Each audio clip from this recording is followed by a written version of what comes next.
Bueno,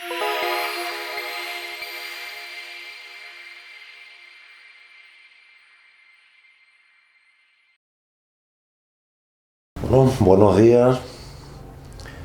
Ella es la doctora Ana Luis, investigadora del Departamento de Geociencias de la Universidad de Aveiro. Yo soy José Antonio Grande, catedrático de universidad en la Escuela de Ingenieros de la Escuela Técnica Superior de Ingeniería de la Universidad de Huelva. Ambos, juntos con otros 8 investigadores, estamos adscritos al Departamento de Agua, Minería y Medio Ambiente de esta universidad.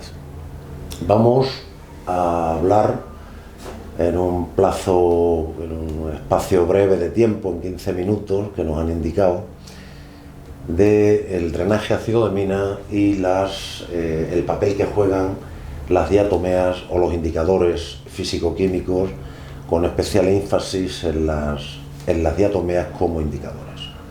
Me voy a sentar para darle al monitor. Bueno, pues como os decía, el drenaje ácido de mina es un proceso o un conjunto de procesos que tienen lugar cuando un mineral sulfuroso entra en contacto con el oxígeno y la humedad atmosférica. En ese momento se inicia una reacción que comienza con la oxidación de sulfuros para dar sulfatos con liberación de hidrogeniones. Esto hace que descienda violentamente el pH del agua hasta valores tremendamente bajos, lo cual torna el medio muy agresivo y esas aguas adquieren una gran acidez, un alto contenido en sulfatos y metales pesados. Provocan la aparición de unos sedimentos con alto contenido metálico, provocan daños en la flora y la fauna y la pérdida absoluta de los recursos hídricos para otros usos que no sea el exclusivamente minero. El interés de esta línea de investigación queda justificado porque este problema, el drenaje ácido de mina, Acid Main Drainage o AMD en la literatura sajona, es un problema global que está aún por resolver y está presente en los cinco continentes. Los indicadores geoquímicos y biológicos son una herramienta indispensable para hacer frente posteriormente a propuestas de remedio. Como datos generales, saber que en Estados Unidos se gastan, ya citó Water en los años 90, que se gastan más de $1 millón diarios en restaurar espacios afectados, redes fluviales afectadas por este proceso. En Canadá, la restauración total del Canadá fue cifrada en los años 90 también por FESB en $5 billones, y los costes mundiales de remediación fueron estimados por Water en la final de los 90 en más de $10 billones.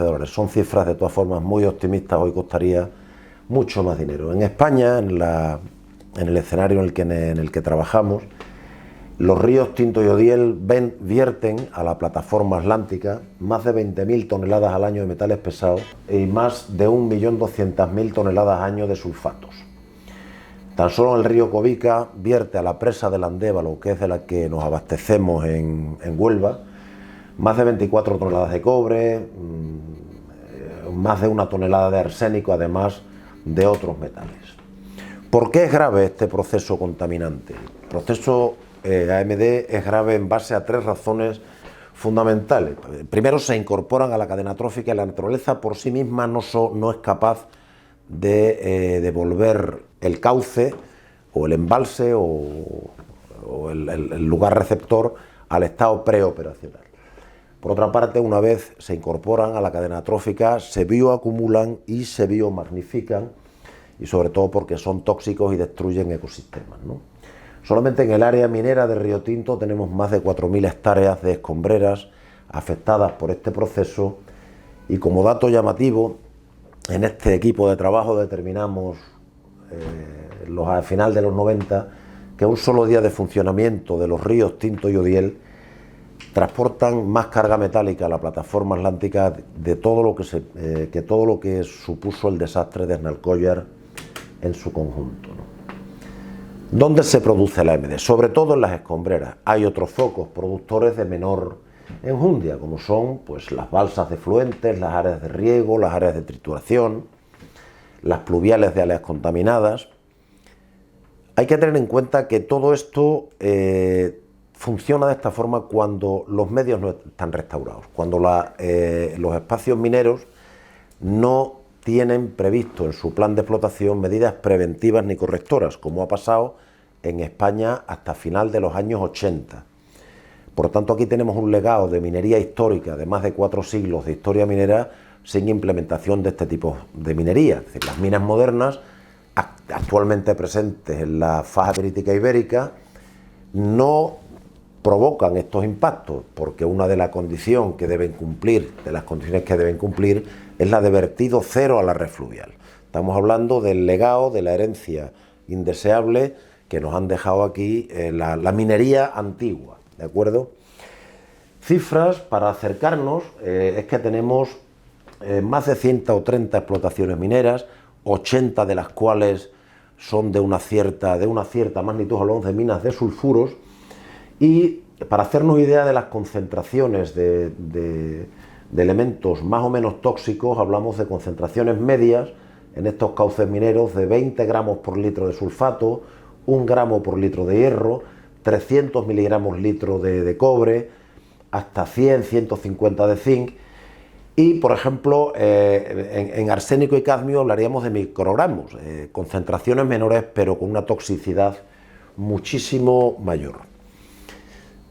Quiero llamar la atención sobre una cuestión de interés, y es que recientemente hemos encontrado por primera vez en el mundo, dentro de la faja pirítica ibérica, cerca de minas de Tarsis, el único punto en el mundo donde hemos encontrado, donde se ha descrito en la literatura científica un cauce con un valor de pH negativo.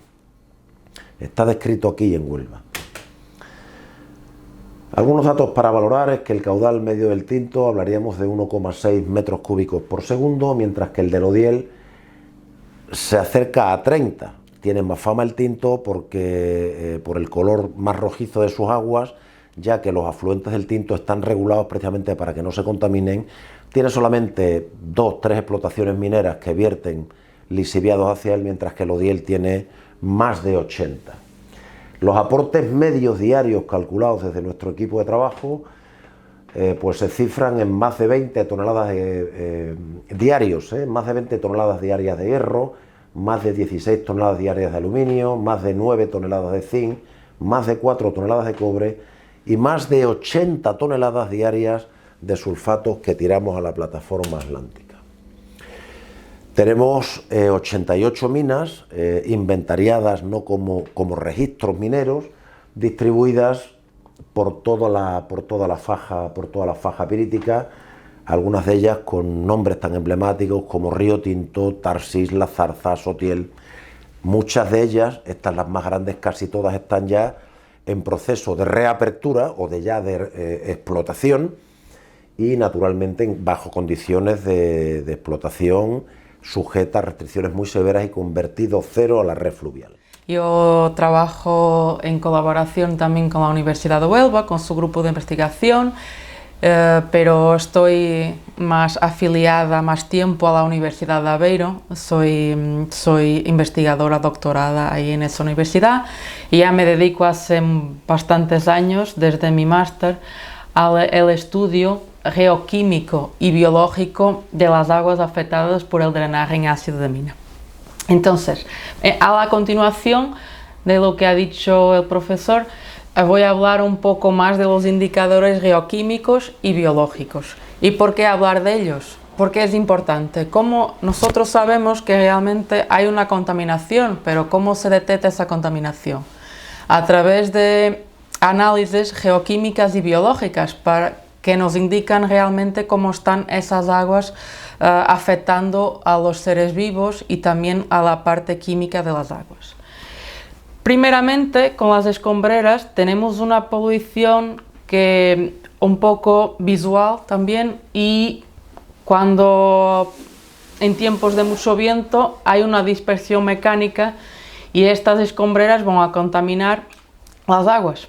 Son los principales focos productores de AMD. Cuando hay lluvias, esas escombreras drenan para los cursos de agua y podemos realmente tener aguas de pH muy bajo, de pH ácido. Como tenemos aquí un pH cerca de 4, el hierro aquí todavía está precipitado sobre la forma de oxidróxidos, que cuando el pH baja se pone de una color un poco más rojiza, y aguas con pH cerca de 2 con el hierro disuelto, ya no está precipitado aquí. Entonces, cuando vamos al campo, nosotros con medidores tenemos la indicación de las características físico-químicas de las aguas. Determinación del pH, de la conductividad, de la temperatura, del oxígeno disuelto, potencial redox y también de total de sólidos disueltos. Cuando llevamos nuestras aguas al laboratorio, vamos a determinar la carga metálica de las aguas y también la concentración de sulfatos. Para estas aguas son los parámetros más importantes. Aquí se ve realmente la determinación de los parámetros por una sonda multiparamétrica en campo. Inicialmente se usaban apenas para monitorizar los cauces indicadores geoquímicos, pero en el año 2000, con la Directiva Marco del Agua, el Parlamento Europeo ha dicho que era importante también monitorizar los indicadores biológicos. De esos indicadores biológicos, como invertebrados bentónicos, la fauna piscícola, tenemos también las algas. Y las algas que están más en las aguas y que han sido indicadas como indicadores preferenciales de entre todos los grupos de algas son las diatomeas, que es de esas que voy entonces a hablar. ¿Y por qué las diatomeas? ¿Por qué son ventajosas? Porque tienen un corto espacio de generación, tienen ciclos de vida muy cortos, en 3 semanas podemos tener nuevas diatomeas, porque también existen en todo lado, son muy cosmopolitas y porque también son muy buenas para indicar las alteraciones ambientales, porque determinadas especies existen, por ejemplo, en una agua normal, pero si vamos a un cauce minero ya existen especies típicas de aguas muy ácidas, que son distintas de las que habían en aguas neutras. Y también porque son muy fáciles de almacenar, porque tenemos un tratamiento que voy ahora a indicaros cuál es, que permite la obtención de preparaciones definitivas que se pueden identificar después las diatomeas más tarde cuando queramos, se quedan para siempre. Para dar un poco una indicación de qué es una diatomea, es como una cajita de vidrio, como una caja de Petri, son 2 partes que se encajan y esas partes son las que se conservan después de haber un tratamiento de las muestras. Lo que vemos aquí es realmente la diatomea viva, en que la parte grande de su contenido celular es un cloroplasto con este color de dorada, marrón dorada. Cuando mostramos en el campo, mostramos preferencialmente las muestras epilíticas, las que están sobre la superficie de rocas, con un cepillo de dientes y también con agua metemos en un recipiente y la llevamos para el laboratorio. En el laboratorio va a sufrir un proceso de oxidación con ácido nítrico y permanganato, pero hay otros tipos de procesos con peróxido de hidrógeno, también funcionan bien, donde después estas preparaciones oxidadas, o sea, sin su contenido celular, van a dejar solamente la parte de sílice, la parte de vidrio, la cajita. Una oxidación, lavados, después un secado de muestra y después una inclusión con una resina que hace con que el cubre y el porta se queden unidos y realmente se conservan para siempre, para después hacer la determinación de las especies. Aquí tenemos fotos de microscopía óptica de varios tipos de diatomeas, unas con simetría radial, otras con simetría bilateral. y gracias por la atención.